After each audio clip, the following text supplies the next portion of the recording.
Good morning everyone, welcome to my channel complete शिक्षा।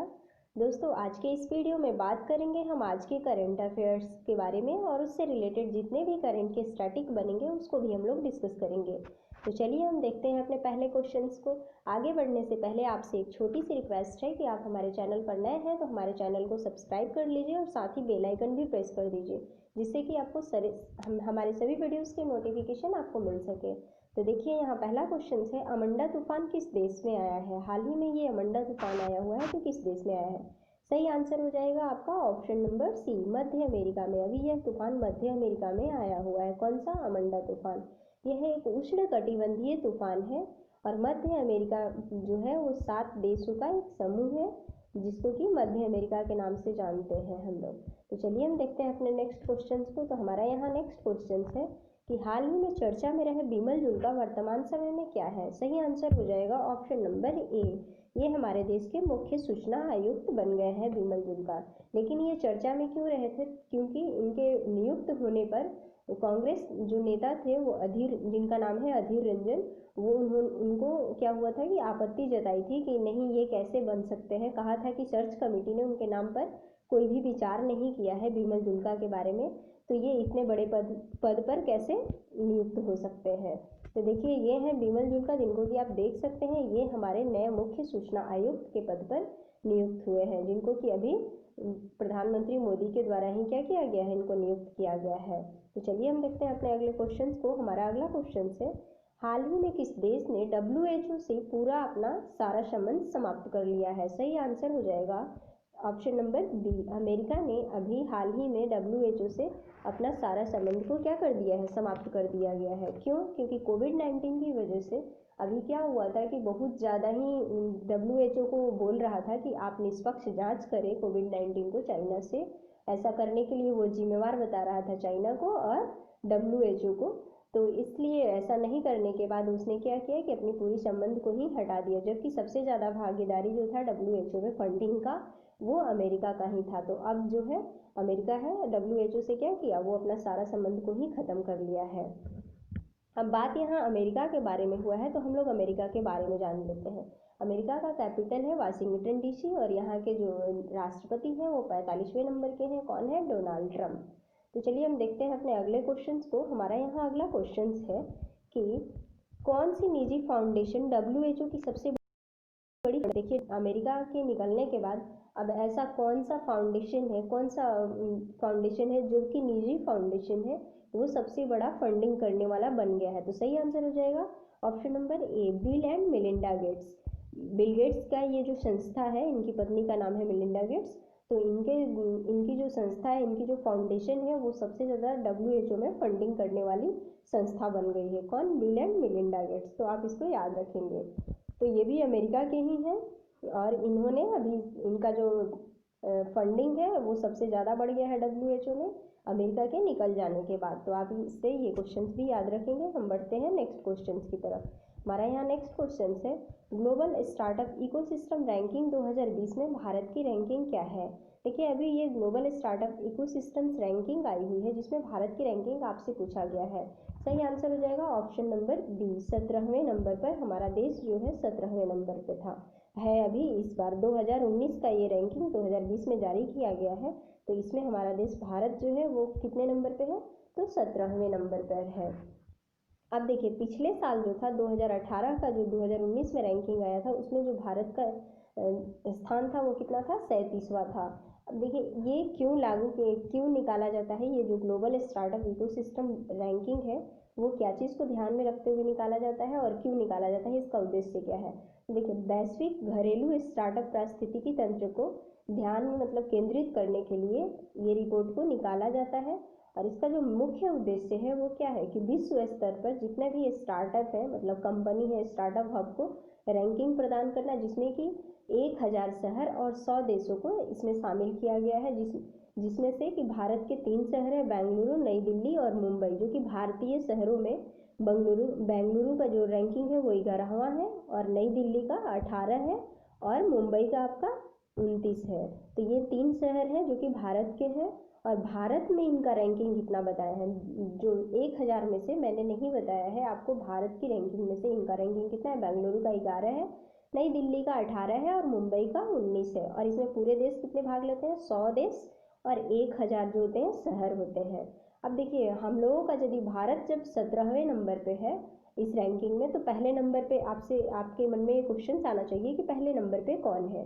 तो पहले नंबर पे अमेरिका है और दूसरे नंबर पे यूके है और तीसरे नंबर पे कनाडा है। तो इस क्वेश्चन से आपको इतनी सारी जानकारी याद रखनी है। हम बढ़ते हैं नेक्स्ट क्वेश्चन की तरफ। हमारा यहाँ नेक्स्ट क्वेश्चन है, लगातार दूसरी बार हुरून इंडिया आर्ट लिस्ट 2020 में किसने टॉप किया है। देखिए दूसरी बार हुरून इंडिया आर्ट लिस्ट आया है, उसमें टॉप पोजीशन पर कौन रहा है। तो यहाँ आपका सही आंसर क्या हो जाएगा, option number A, Anees Kapoor जो है अभी क्या है टॉप पोजीशन पे दूसरी बार रहे हैं, मतलब पिछले बार भी यही टॉप किए थे। कौन, Anish Kumar. Hurun India art list जो आया है उसमें अनीश कुमार टॉप पोजीशन पे है। अब ये भारतीय मूल के ब्रिटेन के ये क्या है, फेमस पेंटर है, एक ये फेमस पेंटर है, मूर्तिकार भी हैं, ये मूर्तियां भी बनाते हैं। तो देख लीजिए आप इनको देख सकते हैं, ये है कौन है, ये अनीस कपूर है। ये क्या है, ये ब्रिटेन के, भारतीय मूल के ब्रिटेन मूर्तिकार है।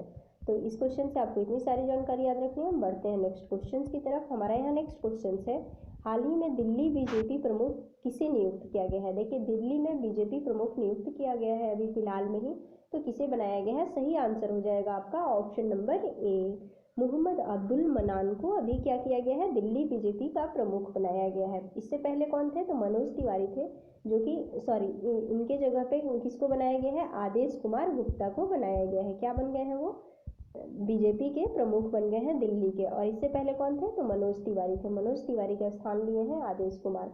जैसा कि आप यहाँ पर देख सकते हैं कि पहले कौन थे, मनोज तिवारी थे और अब कौन बन गए हैं, आदेश कुमार गुप्ता को क्या बनाया गया है, बीजेपी प्रमुख बनाया गया है दिल्ली का। तो देखिए इस क्वेश्चन से आपको ये याद रखना है। हम बढ़ते हैं नेक्स्ट क्वेश्चन की तरफ। हमारा यहाँ नेक्स्ट क्वेश्चन है, हाल ही में फोर्ब्स के अनुसार दुनिया की सबसे अधिक कमाई करने वाली सेलिब्रिटी कौन बने हैं। देखिए फोर्ब्स के अनुसार अभी दुनिया का सबसे अधिक कमाई करने वाले खिलाड़ियों का लिस्ट आया था, जिसमें रोजर फेडरर टॉप पोजीशन पे थे। तो यहाँ सेलिब्रिटी का बात किया है, तो इस सही आंसर हो जाएगा आपका option number A, Kylie Jenner. Kylie Jenner जो है वो टॉप सेलिब्रिटी बन गई हैं, दुनिया की सबसे अधिक कमाई करने वाली काइली जेनर, जिनको कि आप यहाँ पर देख सकते हैं। तो इनके बारे में हम लोग जान लेते हैं। यहाँ पर अदर ऑप्शंस की भी हम बात करें तो देखिए सेकंड जो ऑप्शन है कान्ये वेस्ट, ये जो है दूसरे पोजीशन पे अभी आ गई है। किस चीज़ में, सबसे अधिक कमाई करने वाली सेलिब्रिटी में। फर्स्ट पे है काइली जेनर, जो कि एक बिजनेसमैन है, इनका जो कॉस्मेटिक कंपनी है। और ये पिछले साल ही ये काइली जेनर जो है पिछले साल ही 21 साल की उम्र में सबसे कम उम्र की महिला बनी थी ये अरबपति। 21 साल की ही उम्र में ये अरबपति बन चुकी थी। और ये कान्ये वेस्ट जो है, जो दूसरे नंबर पे है, ये अमेरिकन रैपर है। और इस लिस्ट में एकमात्र भारतीय रहे हैं कौन, अक्षय कुमार, जिनका की पोजीशन कितना है, 52 पोजीशन पर रहे हैं। सबसे अधिक कमाई करने वाली सेलिब्रिटी में भारत के तो एकमात्र रहे हैं, लेकिन जो विश्व में इनकी रैंकिंग है वो कितनी है, 52 पोजीशन पे ये रहे हैं। इस क्वेश्चन से आपको इतनी सारी जानकारी याद रखनी है। हम बढ़ते हैं अपने नेक्स्ट क्वेश्चन की तरफ। हमारा यहाँ नेक्स्ट क्वेश्चन है कि हाल ही में WTA में भारत के नए राजदूत कौन बने हैं। मतलब वर्ल्ड ट्रेड ऑर्गेनाइजेशन में भारत के नए एम्बेसडर किसे बनाया गया है। तो सही आंसर हो जाएगा option number C, Brijendra Navneet को बनाया गया है। तो हम लोग देख लेते हैं यहाँ पर ब्रिजेंद्र नवनीत के बारे में। देखिए ये है जिनको कि अभी क्या बनाया गया है, वर्ल्ड ट्रेड ऑर्गेनाइजेशन का एम्बेसडर नियुक्त किया गया है। अब बात यहाँ वर्ल्ड ट्रेड के बारे में हुआ है, तो हम लोग वर्ल्ड ट्रेड के बारे में जान लेते हैं। तो फुल फॉर्म तो आपने देख लिया, वर्ल्ड ट्रेड ऑर्गेनाइजेशन, जिसको हिंदी में विश्व व्यापार संगठन कहते हैं, जिसकी स्थापना 1995 में हुई। और अभी इसमें भी वर्तमान समय में जो सदस्य देश है वो 194 ही है। मैंने ऐसा क्यों कहा, क्योंकि WHO में भी सदस्य देशों की संख्या 194 है, मैंने आपको पिछले क्वेश्चन में बताया है। और WTO का जो हेडक्वार्टर है वो कहाँ है, जेनेवा स्विट्जरलैंड में है। तो इस क्वेश्चन से आपको इतनी सारी जानकारी याद रखनी है। हम बढ़ते हैं नेक्स्ट क्वेश्चन की तरफ। नेक्स्ट क्वेश्चन है हमारा, किसने एशिया रीजन के लिए कॉमनवेल्थ शॉर्ट स्टोरी प्राइज जीता है। तो देखिए क्वेश्चन पूछा गया है कि शॉर्ट स्टोरी प्राइज ये रीजन वाइज दिया जाता है, तो एशिया रीजन के लिए किसने जीता है। तो यहाँ आपका सही आंसर हो जाएगा option number C, Kritika Pandey. Kritika Pandey ने कॉमनवेल्थ शॉर्ट स्टोरी प्राइज को जीत लिया है। किस रीजन के लिए? एशिया रीजन के लिए। आप रीजन याद रखेंगे क्योंकि ये जो है 5 रीजन में दिया जाता है। कौन कौन से रीजन में? एशिया रीजन में, पैसिफिक रीजन में, कनाडा यूरोप रीजन में और कैरेबियन रीजन में। तो एशिया रीजन में किसने जीत लिया है? कृतिका पांडे। अब कृतिका पांडे के बारे में बात करते हैं। तो ये क्या है? लेखिका है। और इनको किस चीज़ के लिए मिला है? तो इनके जो बुक है, इनका जो शॉर्ट स्टोरी जो इनका बुक है, ये उसका नाम क्या है? The great India T snacks. इसका नाम क्या है? The great India T snacks. और इनको आप देख सकते हैं यहाँ फिगर में। ये है कृतिका पांडे, जिनको कि क्यों मिला है कॉमनवेल्थ शॉर्ट स्टोरी प्राइज? तो इनके जो बुक है the great India T snacks के लिए इनको मिला है एशिया रीजन में कॉमनवेल्थ शॉर्ट स्टोरी प्राइज। देखते हैं हम अपने नेक्स्ट क्वेश्चंस को। यहाँ पर हमने आपसे कल एक क्वेश्चन पूछा था जिसका हमने आंसर आपसे बोला था कमेंट बॉक्स में देने के लिए। तो इस क्वेश्चन का आपका सही आंसर क्या हो जाएगा? ऑप्शन नंबर बी, गूगल हो जाएगा। यहाँ पर क्या है कि किस कंपनी ने सोडर ऐप विकसित किया है? तो सोडर ऐप गूगल के द्वारा विकसित किया गया है सोशल डिस्टेंसिंग को मेंटेन करने के लिए। जैसा कि मैंने आपको बताया था कि जीपीएस यूज़ करके ये गूगल का जो सोडर ऐप है वो बताएगा कि आपके कांटेक्ट में कितने लोग आ रहे हैं जो कि कोविड-19 से इन्फेक्टेड है।